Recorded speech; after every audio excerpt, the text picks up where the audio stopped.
Nah, yang menarik mungkin sedikit diulang adalah momentum tanggal 3 Oktober itu. Karena sebetulnya para pimpinan partai politik itu kepengin Pak Anies mula-mula itu menyelesaikan tugasnya di DKI, dikasih waktu istirahat untuk jeda supaya beliau punya ambil nafas lah, baru nanti dideklarasikan. Tapi pada akhir September terus-menerus muncul isu atau rumor bahwa KPK akan memaksakan untuk mentersangkakan Pak Anies.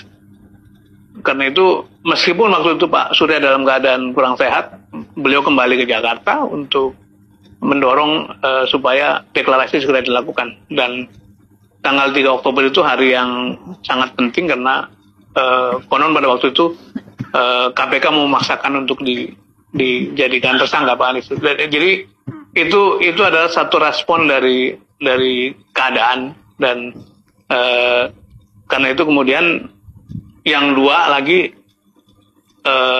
perlu waktu untuk mengikutinya gitu. Yang semula memang rencananya mau kurang lebih mau sama-sama lah.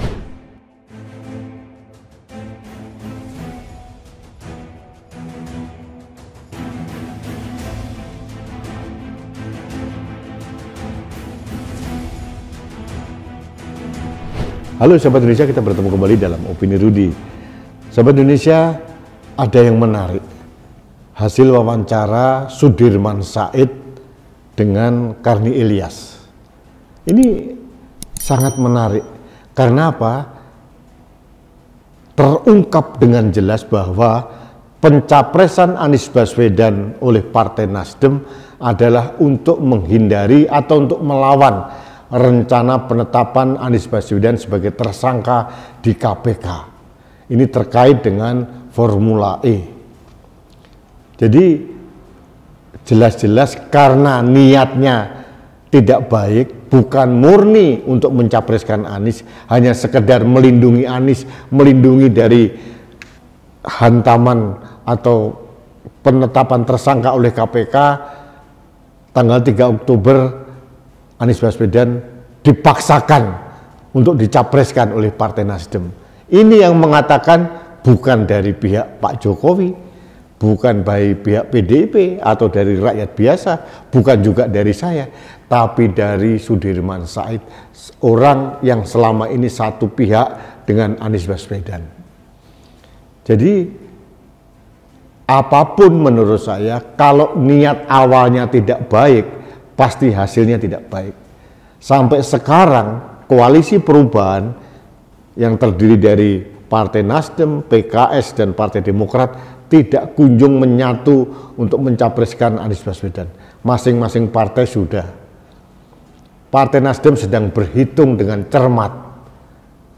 Apalagi ada prahara yang menimpa Partai Nasdem dengan ditetapkannya Sekjen Partai Nasdem Joni G Plate sebagai tersangka tindak pidana korupsi jumbo 8 triliun dari proyek pengadaan infrastruktur BTS 4G dari Baktikominfo.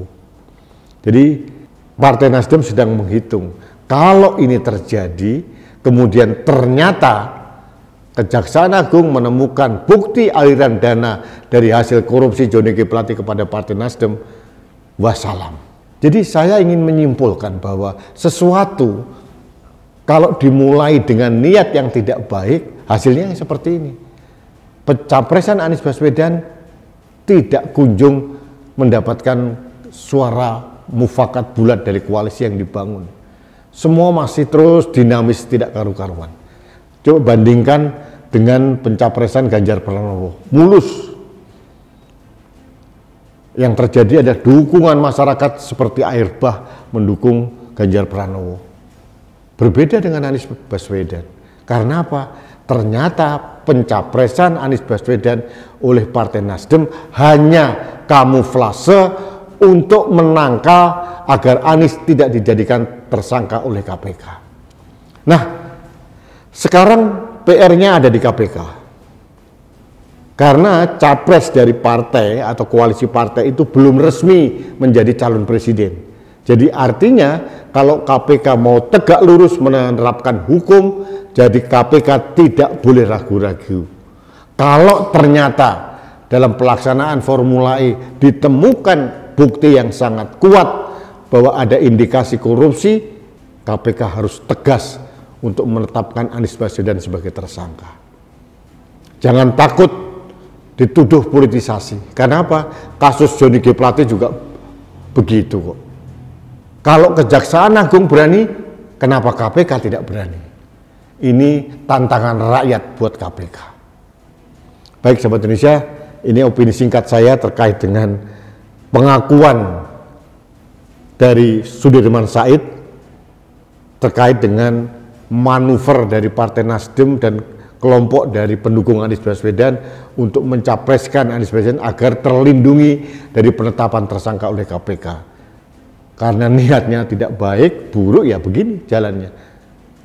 Tidak pernah mulus. Tuhan tahu, tapi menunggu saat yang tepat untuk berbuat. Baik sahabat Indonesia, terima kasih Anda telah mengikuti Opini Rudi. Kita bertemu kembali dalam Opini Rudi selanjutnya. Salam satu Indonesia, salam Pancasila. Saya Rudi S. Kamil.